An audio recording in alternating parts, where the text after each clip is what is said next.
नमस्कार, शाम के 5 बज गए हैं और समय हो गया है आपके सबसे पसंदीदा चुनावी शो सत्ता के महासंग्राम का। और मैं हूं आपके साथ शिवांगी जैन।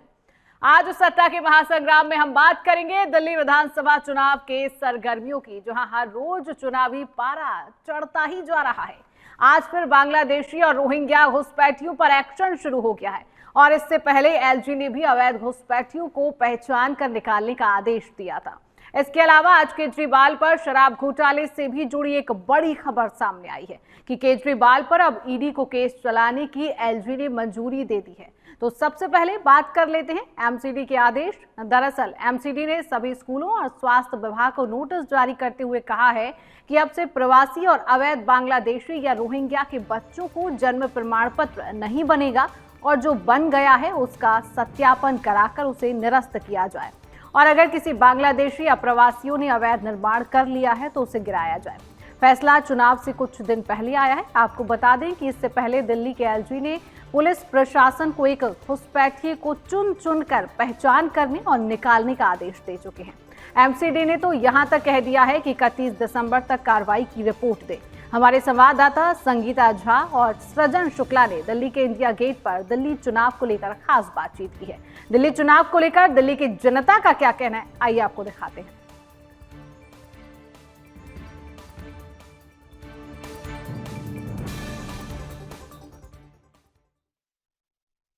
देखिए, अगर ये इलीगल जो भी चीज़ें जिस भी तरीके से की जा रही हैं वो ऑब्वियस है, वो सारी चीज़ें आप बंद करेंगे, गवर्नमेंट जो भी है वो उसके लिए एक्शन ले तो वो ज़्यादा बेटर रहेगा।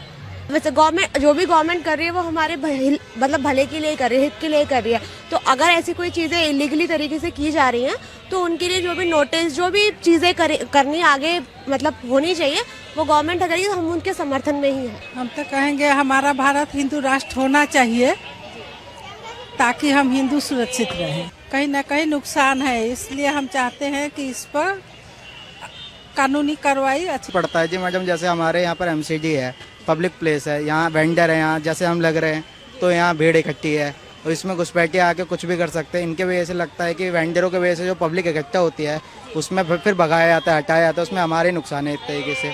और ऐसे जो घुसपैठियाँ हैं ऐसे पब्लिक प्लेसों पे, जैसे अभी 26 जनवरी आ रही है तो ये इंडिया गेट है, 1 महीने पहले रिकवर होता है, पूरा क्लीन करवा देता है ये एरिया में। देखिए, जो भी है तो ये गलत है। रोजी रोटी के लिए सभी आते जाते कहाँ से, किसी को सर्विस है किसी को नहीं है, किसी को पटरी पे जीना है तो बाल बच्चों को पटरी पे पढ़ाना लिखाना सब यही होता है और कुछ नहीं है। तो अपने देश का रोजी रोजगार नहीं मिल रहा है, लेकिन बाहर से लोग आके अपना कारोबार चालू करते हैं। अपने वैसी जनसंख्या ज़्यादा हो रही है, लोगों को रहने का मतलब ही नहीं। बांग्लादेश से दूसरे देश से आके हमारे देश में कर रहे हैं और हमारे देश का नमक खा के हमारे देश की घोटाला करते हैं। ये तो हमारी भी रिक्वेस्ट है, ये गलत है। सब देश के लिए बहुत फर्क पड़ रहा है। पूरे पब्लिक को बेवकूफ बना रहे हैं। वो उसके कहने से क्या होगा, पब्लिक देंगे ना वोट, कहाँ देंगे नहीं देंगे। तो सर इलीगल तो बाइक चल रहे हैं, जो कि प्राइवेट बाइक चल रहा है वो कमर्शियल में चलना चाहिए, उसे कोई नहीं देख रहे। ओला उबर में चल रहा है, उसे कोई नहीं देख, ना पुलिस वाले रोकते हैं ना कोई रोकते हैं, बेधक्के चल रहे हैं। मैं यही मैसेज देना चाहूँगा, जो मतलब अवैध तरीके से जो हो रहा है तो मतलब ये चीज़ें काफ़ी गलत है, काफ़ी मैं मैसेज देना चाहता हूँ। और जो भाई ने बताया केजरीवाल की सरकार आने वाली है तो सही में इनका काफ़ी चर्चा चल रहा है और मेरे को भी यही लगता है। केजरीवाल जो किया है वो नहीं दिख रहा है लोगों को। केजरीवाल दिल्ली के लिए बहुत कुछ किया है अभी तक और करना भी चाहता है केजरीवाल, और करना चाहता क्या करेगा, अभी और करेगा दिल्ली के लिए।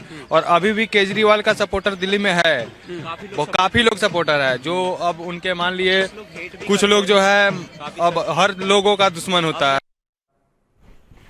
तो अब बात करेंगे कि दिल्ली में अवैध घुसपैठिए दिल्ली की सुरक्षा के लिए खतरा बन चुके हैं, जिसके खिलाफ एक्शन लेने के लिए दिल्ली के एलजी ने दिल्ली पुलिस कमिश्नर को चिट्ठी लिखी और कहा कि अगले 2 महीने में सभी रोहिंग्या और बांग्लादेशी घुसपैठियों को बाहर निकाला जाए। आइए आपको बताते हैं कि दिल्ली में मुख्य रूप से अवैध घुसपैठिए कहां कहां रहते हैं।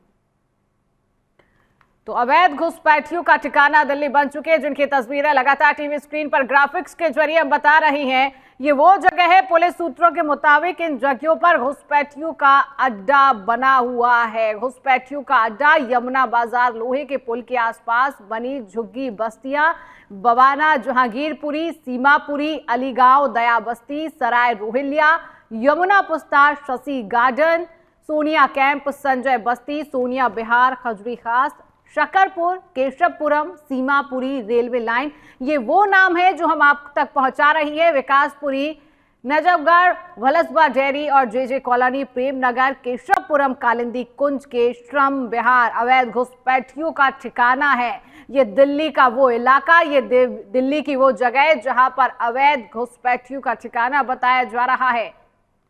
तो ग्राफिक्स के जरिए ये तमाम नाम भी हमने आप तक पहुंचाए हैं कि अवैध घुसपैठियों का ठिकाना दिल्ली बन चुकी है।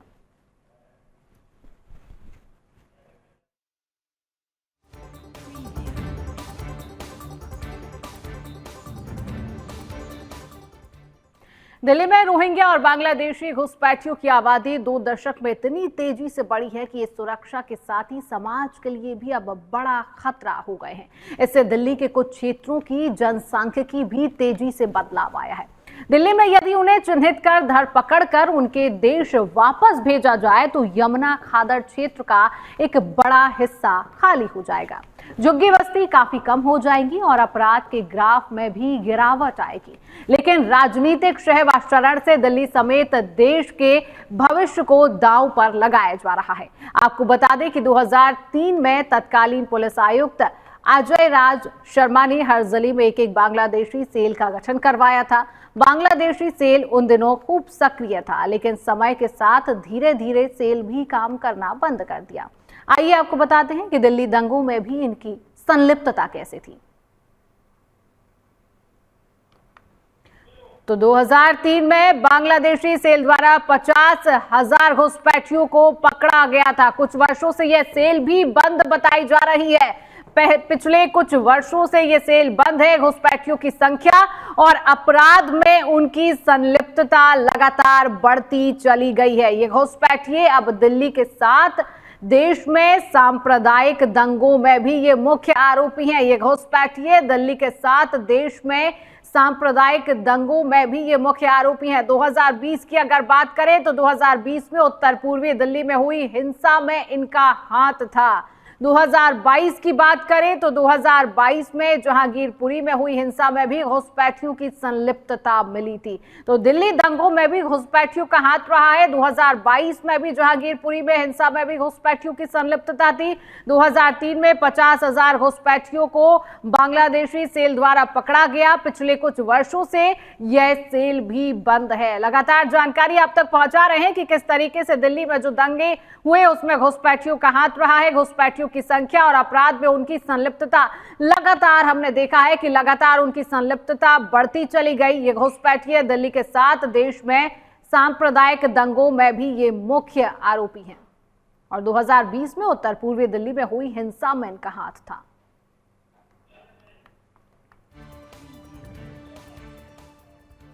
और अब हम बात करेंगे कि अवैध घुसपैठियों के लिए धर्म योद्धा डॉक्टर सुरेश चवाणके जी ने भी रोहिंग्या और बांग्लादेशी घुसपैठियों के खिलाफ मोर्चा खोल रखा है।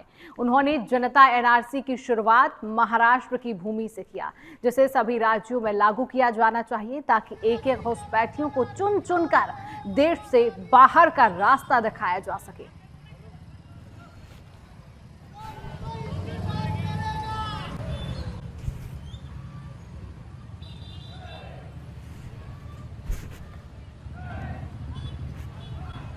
तो जिस तरीके से तस्वीरें आप देख रहे हैं कि किस तरीके से धर्म योद्धा डॉक्टर सुरेश चवाणके जी ने यहाँ पर बाइक रैली निकाली, एक मुहिम यहाँ पर निकाली गई जहाँ पर तस्वीरें लगातार आपके सामने हैं। जनता को संबोधित करते हुए भी धर्म योद्धा डॉक्टर सुरेश चवाणके जी नजर आए कि किस तरीके से जो बांग्लादेशी घुसपैठी है उनको किस तरीके से बाहर निकाला जाए और देश से चुन चुन कर इनको बाहर निकाला जाए। इसके लिए जनता एनआरसी की मुहिम लगातार डॉक्टर सुरेश चवाणके जी ने निकाली और महाराष्ट्र की इससे शुरुआत की गई। तस्वीरें लगातार आपके सामने किस तरीके से बाइक रैली निकाली, जनता को भी संबोधित करते हुए धर्म योद्धा डॉक्टर सुरेश चवाणके जी नजर आए।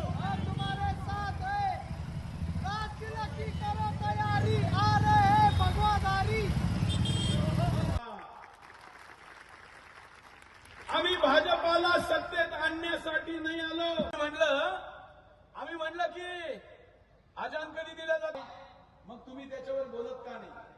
तुमचा चॅनल त्याच्यावर बोलत का नाही? एकटा सुदर्शनच का बोलतो? तुम्हाला भीती वाटते का, घाबरले का, जरा सुनवा ना. भीती शिवी नाही द्यायची. त्याच्या ऑफिसमधून आणणार आणि शेवटच्या घुसखोराला सुद्धा हिंदुस्थानातून बाहेर काढणार. महाराजांनी म्हणलं ना. अब हम बात करेंगे कि किस तरीके से दिल्ली चुनाव से पहले केजरीवाल को एक तगड़ा झटका लगा है। उपराज्यपाल वीके सक्सेना ने आम आदमी पार्टी प्रमुख अरविंद केजरीवाल पर आबकारी नीति मामले में मुकदमा चलाने के लिए ईडी को मंजूरी दे दी है। ईडी का आरोप है कि केजरीवाल ने 100 करोड़ रुपए की रिश्वत ली और निजी संस्थाओं को अनुचित लाभ पहुंचाया है। दूसरी ओर आम आदमी पार्टी ने इन आरोपों को खारिज करते हुए कहा कि 2 साल की जांच में एक भी पैसा बरामद नहीं हुआ है। आपको बता दें कि ईडी ने इस महीने की शुरुआत में दिल्ली के पूर्व सीएम अरविंद केजरीवाल पर मुकदमा चलाने की अनुमति मांगी थी। अब उपराज्यपाल वीके सक्सेना ने आबकारी नीति मामले में ईडी को मुकदमा चलाने की अनुमति दे दी है। ईडी का दावा है कि आबकारी नीति बनाने और कार्यान्वयन में बड़े पैमाने पर भ्रष्टाचार हुआ है। यह मामला 17 मई को राउज एवेन्यू कोर्ट में दायर अभियोजन शिकायत संख्या 7 में दर्ज है। कोर्ट ने 9 जुलाई को शिकायत पर संज्ञान भी लिया था।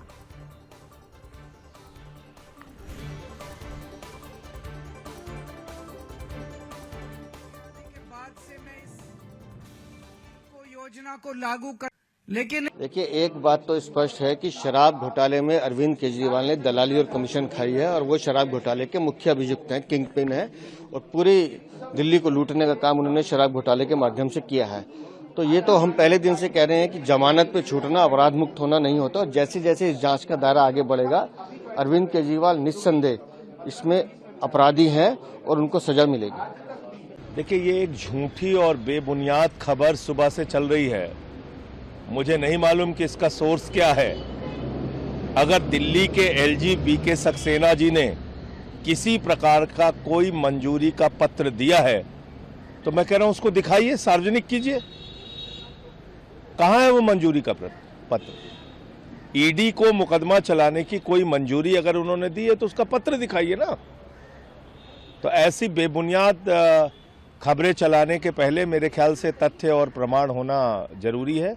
दिल्ली के पूर्व मुख्यमंत्री अरविंद केजरीवाल जी के खिलाफ किसी भी प्रकार का कोई पत्र एलजी सक्सेना ने नहीं दिया। मैं कह रहा हूं पहले पत्र आएगा तब तो कोई जवाब देंगे। आप एलजी सक्सेना का पत्र दिखाइए, पत्र पहले आने दीजिए। मैंने आज यहाँ पर रामपुरी का विजिट किया है और देखा है कि जो मूलभूत सुविधाएं देनी चाहिए सरकार को बिल्कुल नहीं है। सड़कें नाम के बराबर हैं, सड़कों पे पानी भरा हुआ है, सीवेज लाइन बह रही हैं, गंदगी पूरी तरीके से है, जगह जगह पर पाइप्स लगे हुए हैं, पानी यहां नहीं आ रहा है, लोगों ने बताया है, बिजली 8-8, 10-10 घंटे नहीं आती है, ऐसा लोग बता रहे हैं। मुझे अभी इलेक्ट्रिसिटी बिल्स भी दिखाए गए हैं, उन्होंने बताया कि उसमें 8,000, 10,000, 12,000 रुपए के बिल आते हैं, जबकि 12 घंटे तक बिजली का कनेक्शन होता ही नहीं, करेक्ट बिजली जो है कट रहती है। वास्तव में यहाँ की जो हालत है वो दयनीय है।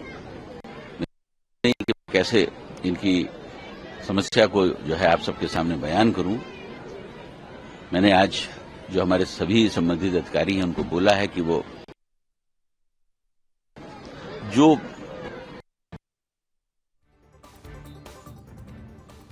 तो फिलहाल के लिए सत्ता के महासंग्राम में इतना ही। आप दीजिए मुझे इजाजत और आप देखते रहिए सुदर्शन न्यूज। नमस्कार।